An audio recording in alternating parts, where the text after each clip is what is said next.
it depends from one city to another cities. But if you like zoom out and look at the planet, you see like it's the shift is more towards cities for people. Going from this modernism and cars, very slow to more like giving space back to people. Welcome to the Urbanista, where we discuss the water management challenges of Nordic cities.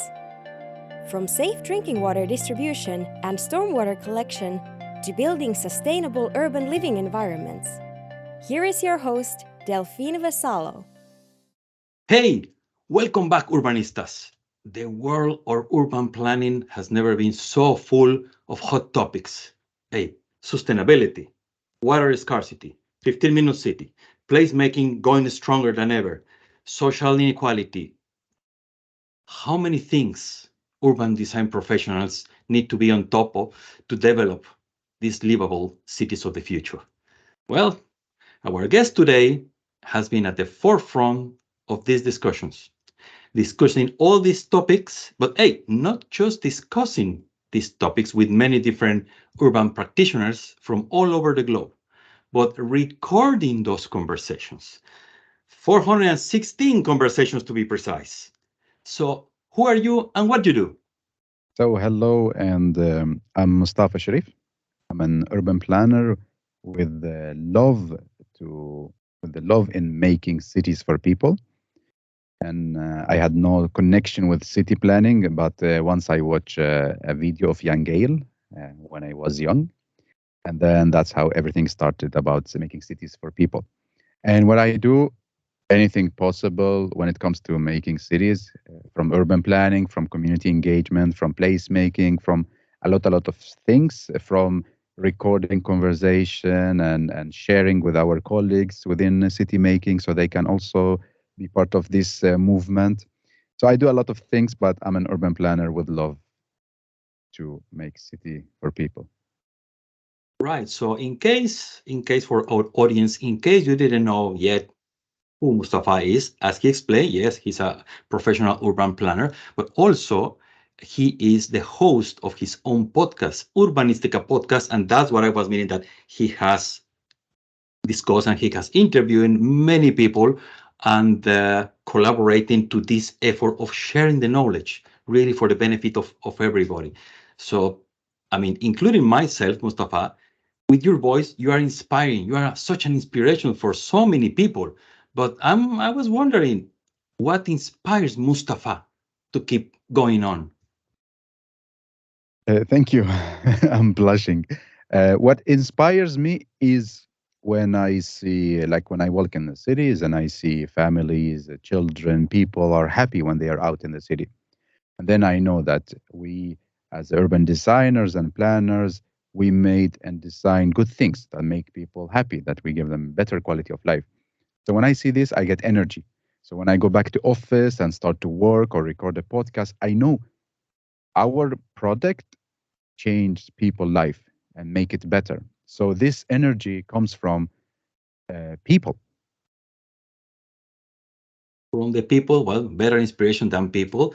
Can you share any, I don't know if it's personal story or maybe a project, whatever you're willing to share, that has significantly influenced this in your career as city maker? Yeah, actually, it was like in the beginning of my career. I started to work on this child-friendly city approach, Mhm. and then we went to a school and I talked with children to understand like how they move in the area, their dreams, needs, and so on. And I remember like I was kind of crying during the dialogue with the kids, and then afterward because like I saw kids, they had problems, physical problems, and because they didn't had so much space to move in the daily life, not in the schoolyard because it was very little, not even in the area because there was no place. The place was for, like for parking cars or other logistic things, no playgrounds and so on. And the teacher told me like they are suffering physically because the urban space is not giving them the chance to move or to exercise and so on. Then I went back like to the office and I like it was a shock for me like how planners and designers affecting the now generation, next generation. And then I how to say, I promised myself I will change this, at least how as much as I can. And this has affected me a lot because then I saw the impact of what we do, how much danger we can create, and how much good quality of life we can create as designers. So this project was very special for me, and every time now I'm going to school for the dialogue, I'm afraid. I hope that I will not see what I saw in the beginning. So I have like a kind of phobia. Oh, kind of. Oh, yeah, okay. Yeah. Because when you are elaborating on a let's how come we don't have this type of spaces where the children can go and have a good time and engage with the other friends, with the community. I have the feeling, and we are seeing it in our different cities, that the main thing or the main thinking when this designed city has not been the people, let alone the children. So most of our cities are designed by mobility, Yeah. based on cars, Yeah. based on many other, but not really on people. Is that what you're seeing? So what happened? How did we came here? Of course, like it's a very sad story because like many of us enjoying the old cities, like when we walk because of the scale, because of the different functions, because the life in these old towns. But what happened to us like 70 years ago or 60, 70 years ago when it come the modernism, the vehicle, the cars, and we start to dream about the city like this kind of modernism when you have one person with a vision deciding on and assuming people's life and cities and so on. And usually this person could be an architect, traffic engineer, and so on. In that time there was nothing like, okay, how about people? Or no, we were like super happy with cars, and okay, let's go for this shape, let's separate like this kind of functions and so on, which led like we were focusing a lot on material and cars and forget people. That's why we end up here, like, and it's so sad because my everyday job is to fix the problems of what planners before us created. Because what I'm thinking is that all the things that you may be doing, and people like you with a forward thinking vision is, okay, let's innovate. Let's create innovative projects that are better for ourselves, for the future of our children. But it seems that, I don't know if you agree, innovation in these terms is going back to where our cities were before all this industrial revolution or all this massive invasion of cars. So is the innovation is like going to the old model? Yeah, I mean, it depends. Like with innovation, we want some change that make our life easier. At the same time, we save resources, and we make it like a positive change. So if this innovation means that we should go back in time to how life was is good, then that's fine. Or go back in the to the future and make it good. That's very fine. So it doesn't matter like what is the direction, but what matters like we need to fix the problems we have now in our cities. Which are the core problems or the problems that are more close to you, the ones that you really want to collaborate to fix? Like, because I'm focusing a lot on social sustainability aspect of Mhm. these three sustainabilities, like economical, ecological, and social. So for me, it's like these social segregations in our cities. I'm speaking now. I'm based in Stockholm, so for me, this is like very relevant here in Stockholm, and also like this, how to make the city livable during different time in the day, during different days and the different seasons. So for me, like these two are the main challenges that I'm facing and I'm also working on. The main challenges you mentioned one of the words, of the key words that it's on the mouth of many people. While we are developing our cities, we want to make them sustainable. Mm. Sustainability and all the environmental topics that you may imagine that come to mind. So what are these principles of sustainability that you are that you go by? Yeah. When it comes to social sustainability, it's about like including people, like different people from different ages, backgrounds, and disciplines, and so on. Because, like, if you look at the 17 development goals, we have Mhm. for 11 sustainable cities and communities, and then also like other goals also included when it comes to cities. So, uh, what we work on a lot, like, okay, how do we include people from different genders, backgrounds, ages, and so on? And also, like, how do we include people with the physical challenges? And how do we include people with mental health challenges as well? So this is together with them, we try to create this sustainable, social sustainable city or community. And of course, with that, we need a lot of kind of finances. We need the built environment. We need architecture to create this, how to say, this arena, so the social aspect can flourish. Because one of the things, and we have discussed this in the past with other guests, with Pavi Rabio, actually, that you may remember, where the foundation is whatever we build for the public space needs to be built with sustainable materials. Okay, what do we understand by that?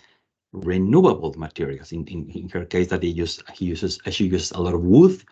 Um, so from that point of view, from the materials that we using, or well, maybe you are putting in specifications of whatever project you are working on.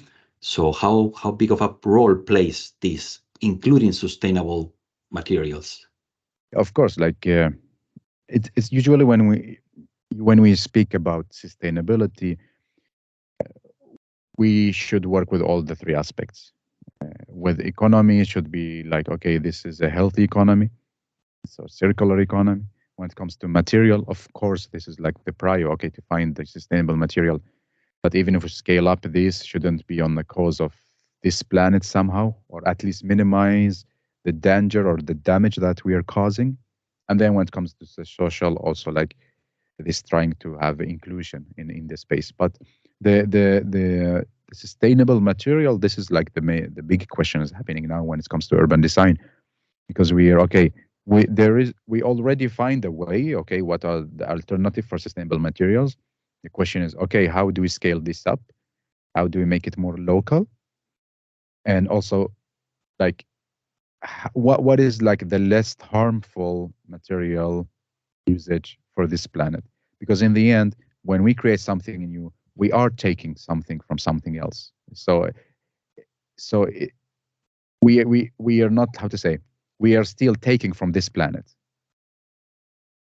The way you frame the whole sustainability topic, if I got you correctly, there are three elements: the materials as such, as you said, yeah, what are we using? The economy, so how do we go about financing this? And I believe the most important aspect, what I'm listening from you, is the social aspect. Because, well, we are building all these cities for who? For us, for people who will live there. So having these three criteria, what we have been seeing, at least so far, please let us know, what do you see from the city governments or city municipalities in general? Are they also treating these three elements equally? At some point, we are thinking, or from this perspective, this side of the Baltic, it seems that it is either only one. Sometimes it's the economic thing. Well, yeah, it's public money, but most of the times it's just the materials. I so far have not seen that the social elements plays a key role when whoever needs to decide to build, Yeah, park, whatever, it is the key element for the project. yeah. How to say? I see the social aspect is like, from my perspective, is the important, because I know there are also people advocating for the ecological, for the financial. So when you put us together, then we form this kind of sustainability. Of course, all of them are equal, like importance. But from my side, I'm more advocating for this, so I see it important. And when it comes to city, depends also like which city. because in general, it's also like economy, which is the budget steering all how cities develops and so on. And in the first as a prior criteria, it's like the economy. But then we see in some cities taking a different approach. We see Barcelona, okay, working with the Barcelona superblocks, prioritizing Mhm. people again, welcoming people back to public life and so on. We see Paris now is focusing a lot also on the ecological aspect with the farming, with the greenery and so on. And then you can see other cities now, it's like they are building highways, inviting cars and so on. So it's like it depends from one city to another cities, but if you like zoom out and look at the planet, you see like it's the shift is more towards cities for people. Like it's like going from this modernism and cars, very slow to more like giving space back to people. You put several examples of kind of emblematic cities, Paris, Barcelona, of course, these mega blocks. I lived in Barcelona in one of those mega blocks. Yeah, like about 20 years ago. But within our closer um, circle, you are sitting in Stockholm. We are in this in the other side of the Baltic in Helsinki. It is said many times that hey, the Nordic countries, the Nordic cities, they are so advanced and so far away from everybody else. But sometimes I don't think that is that true. I mean, the Nordic cities are equally old as all European cities. They have many of the similar problems that Berlin, Rome, and all other cities.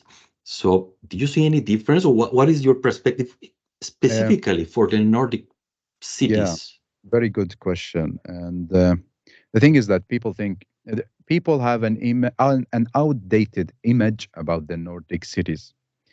I was traveling a lot, talk with people, being part of big global conferences when like different countries are involved. When I hear people speaking about the Nordics, they have an image of the Nordics country from many years ago. But what is happening now in terms of city development or country situation or economy, it's of course at all not the same as how they see the image. So the image that people that I met at least have about Nordic is outdated and it's not matching with the reality. And of course, every city on this planet have their challenge. There is not like a utopian city. And it will never exist. Uh, it's all every city has its own story, a lot of plus, minus, and so on. And from my perspective, so far, people involved in something, it will never be a perfect. So there will always be good things and bad things.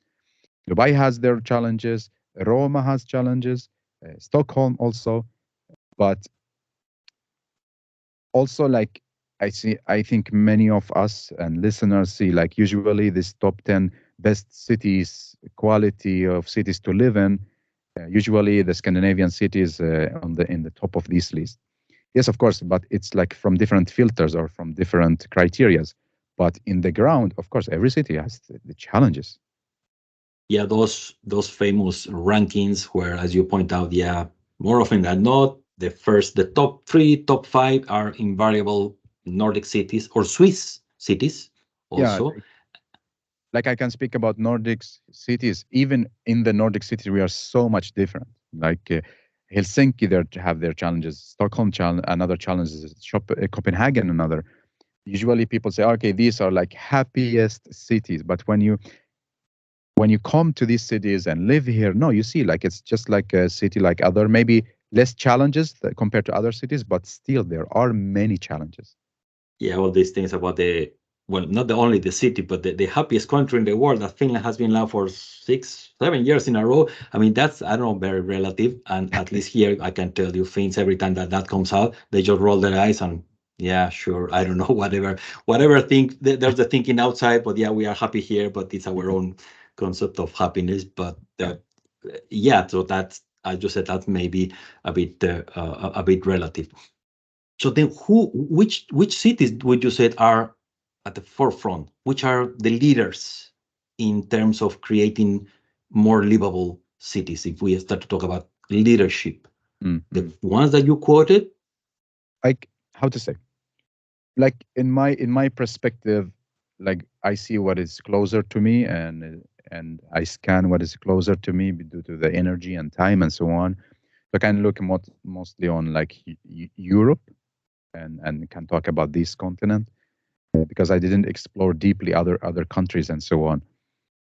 But what we have also, again, what aspect are we talking about when it comes to leading? What is it in tech? Is it in greenery? Is it in public transportation? Here we need to be very careful. We mhm, cannot, when it comes to city, we cannot just assume what is the best city in what is the most developed city. Okay, but in what? Because cities are so much complex. Are we talking about sewage and water or what? So, like technology, this ecosystem, Stockholm is the second after Silicon Valley. And this is huge. But Stockholm is not the best when it comes to cycling. Then we have like Copenhagen or Copenhagen.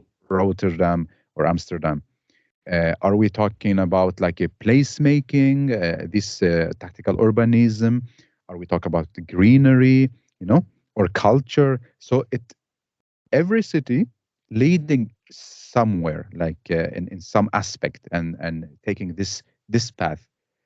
But there is not like a city very in the front of all other cities when it comes to everything putting together, because cities are complex.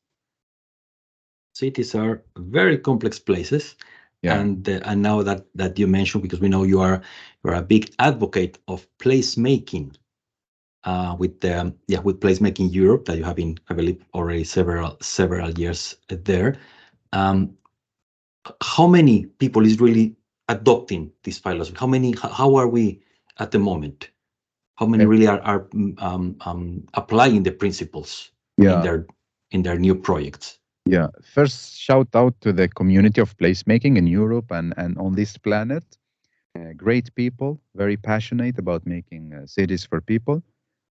When there are like how many and so on, there are a lot of people doing placemaking, but they don't know, or they don't call it placemaking. They develop a place uh, based on including different stakeholders and so on and so on, but they don't call it maybe placemaking. So they are more than the official placemakers. And if we are following the method or not, depends. Some people following, but again, when you have a method and you put it on reality, there's a lot of changes needed to be adjusted because of the local context, the policy, stakeholders, and so on. We who are advocating for placemaking, trying to follow the entire method, because you can, how to say, it's flexible and can fit in different places and countries. So we're trying to stick to it. But I can imagine maybe sometimes many people, due to the budget or policy or so on, maybe don't apply the entire method in a project. But If we are it's to it's going in on the right way. A lot of like people start to read about it, to implement it, so it's growing and growing much more than before. So one of the final outcomes, or the objectives that we like to achieve when we make a place, is this: to foster this community engagement. Yeah. So that's, and hence enhance the quality of life of those people there. So is there anything that you can share, whether things that you have done, or maybe examples that have been shared with you through Urbanistica podcast? Yeah. What could be a good example? Yeah, Yeah. maybe it's a city. You don't want to quote any city as the number one, but Mhm. Mhm. Yeah, of inside of course. many ones, Yeah. many of those cities, any Yeah. good examples that you can remember? Sure. There are a lot of good examples. Like everywhere, you can also read on the placemaking homepage, the Facebook group, the podcast, and so on. I can mention about the one that I work in.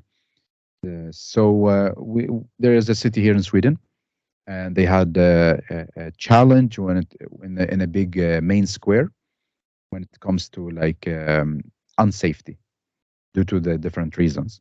So what we did is, like, through a placemaking method, we invited different stakeholders around this place, from shop owners, from students, from the church, from people living in the buildings, and from the city authorities. So invited everyone to the table and said, "This is our place. Let's co-create the vision and think together. How can we rechange this square? What do we need? Why is this unsafety happening? So we understand. And what can we do together in order to change this experience?" And then together with them, we come with different like actions, like an action plan in different seasons of the years, and there are different people responsible to make these actions happen. And we also create the kind of, what do you call it, not association, but more like a model, like you three take care of this part, you four you take care of this part, both when it comes to financially, maintenance, also like creating a program and so on. So this is like very, for me, is like very, it was a dream project because like I was part of it from the zero, and now like when I visit the city, including myself, I feel that there is a change. There's a change happening. Even I can feel it. Like, and when I see people around, they give me like, thumbs up. They say, okay, it works. But this took time, like 2 or 3 years. It's not like happening in one night. So, like placemaking, bringing back life to a place. As you said, there are many aspects here, and it's this co-creation approach. As the name says, it's many people putting their hands together to make something happen, to have the same objective.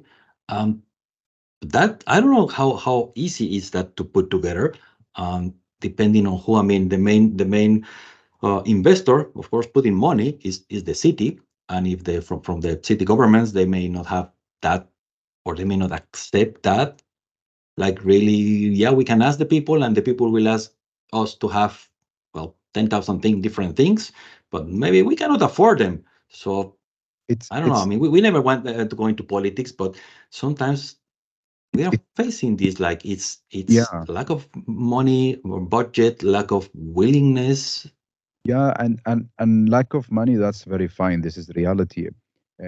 That's why placemaking is a good method to work with, because sometimes the city doesn't need to be the main one financing this.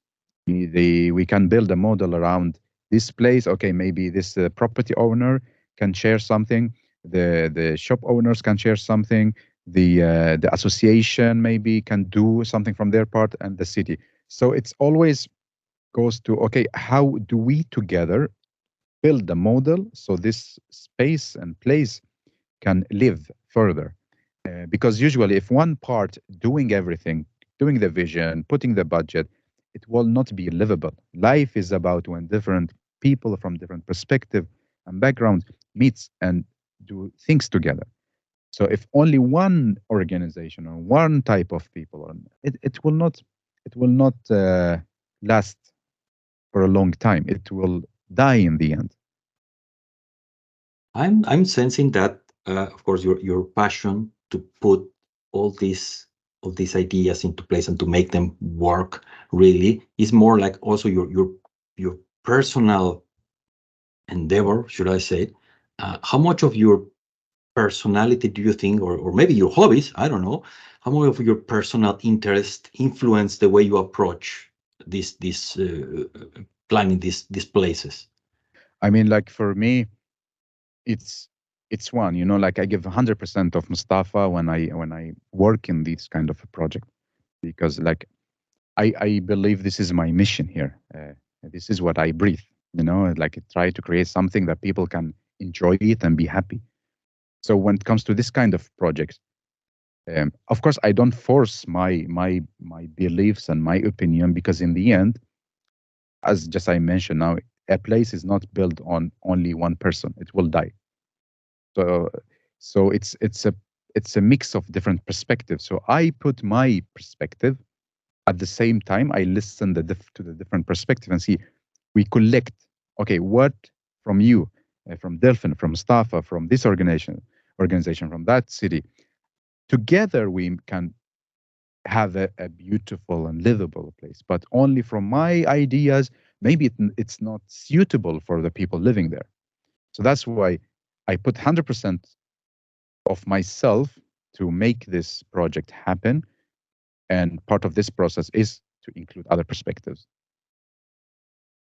Right. So it is more, yeah, yes, not just your own passion, but yeah, how does that fit Yeah, there? because if I put only my ideas and my beliefs and my thoughts and vision, then we are doing exactly the same mistakes that back in times Mm. people did in our cities. One white man deciding and how to say, yeah, building and making a cities and assuming people's life without even asking or thinking or about how they love to be there, to work, to move, to enjoy, to sit, and so on. So never repeating the mistake. But we as humans, we continuously repeat the same mistakes. For some reason, That's we keep doing it again yeah, and again. And that's very sad. It's annoying. That's why we need more people advocating for this. That okay, wake up. We should stop do the same mistakes that we did in our cities before. Let's change this. but then one of the examples and that I have seen when somebody comes with a new approach, new ideas, call them revolutionary or not, I don't know, but with new ideas and they make sense, absolutely make sense. Uh, there's always this pushback that seems that since we are breaking the normality, and where I'm going with this is precisely what has been in the news in the last 4 or 5 months, the 15-minute city. Yeah, a concept developed by Carlos Moreno that by now, well, everyone in the audience should know very well, which is a brilliant idea, and there's a whole philosophy behind, and and suddenly, at least as at the time that we are recording this, suddenly it became controversial Mm. and even politicized, like heavily, like whoa. And I was looking the news, like what is this? So it's like I don't know what. There's two aspects here. Yeah. This is something new, and there's some heavy pushback.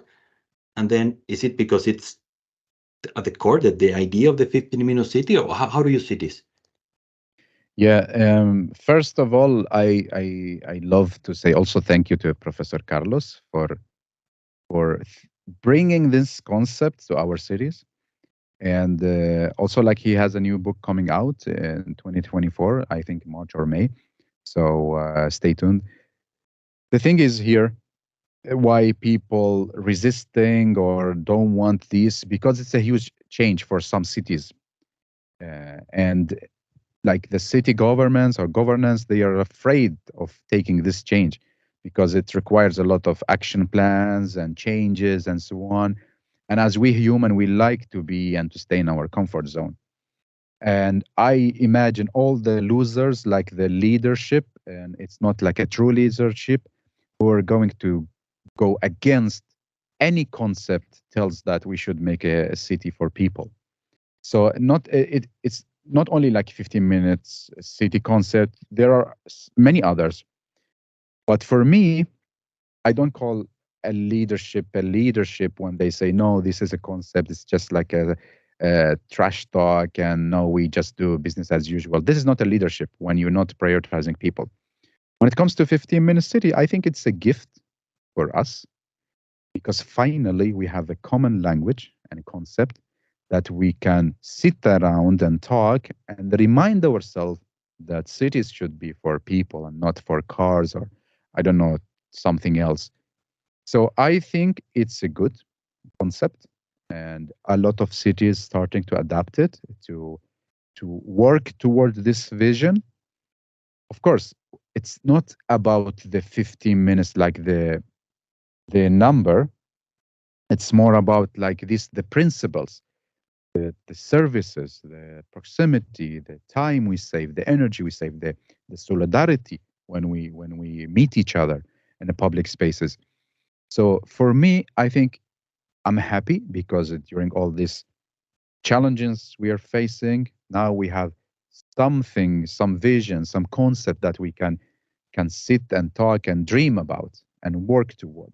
Like, and it's become very viral because of the mayor Anne Hidalgo in Paris Mhm. pushed for it. And here comes the leadership. Some leaders push for something else, and pushing for the 15-minute city concept, which is about making cities for people. And here we say the differences in the leaderships: pushing for cars, highways, or you push for greenery and public spaces and people living close to each other, creating life. So you think this principle of a city can be applicable for any city, regardless? Okay, not immediately, of course, that, but any city, Europe, America, Oh no, somewhere else. no, it's not like it's not applicable. Like you copy paste it and voila, you have the 15-minute city Mhm. diagrams and so on. Because cities built in different ways and different distance and different topography and culture and so on. The thing here is about 15-minute city. It's about the vision.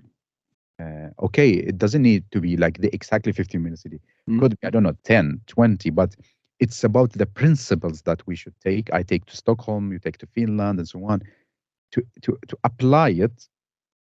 So we take our cities one step closer to this vision that one, two, three, like in the different principles, which is in the end enhance the biodiversity, the social sustainability, and this is circular economy.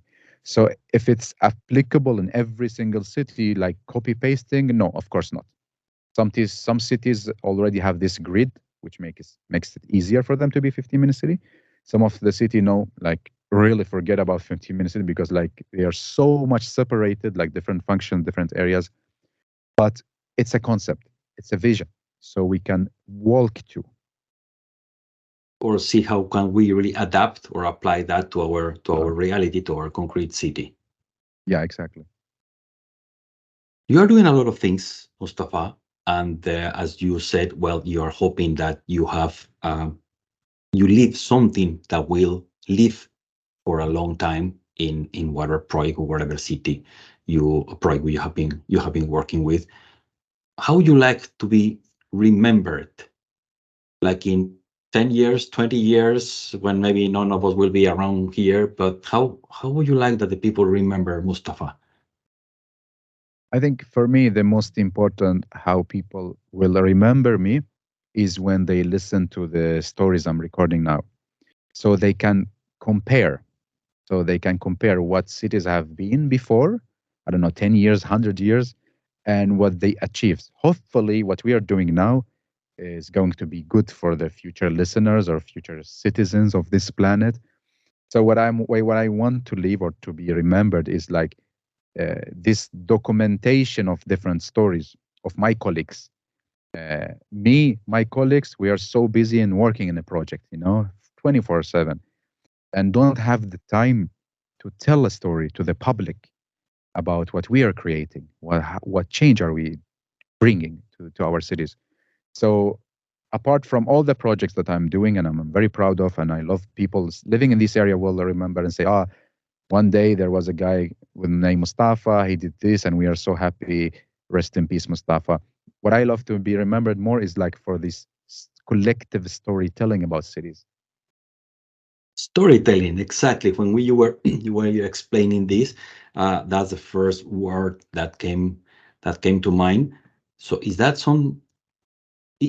storytelling one of the key skills that the urban practitioners may develop? Yeah, technicalities and building your spec and putting in place all the things, but it's not just that, but how you Yeah, tell the story behind what you are creating.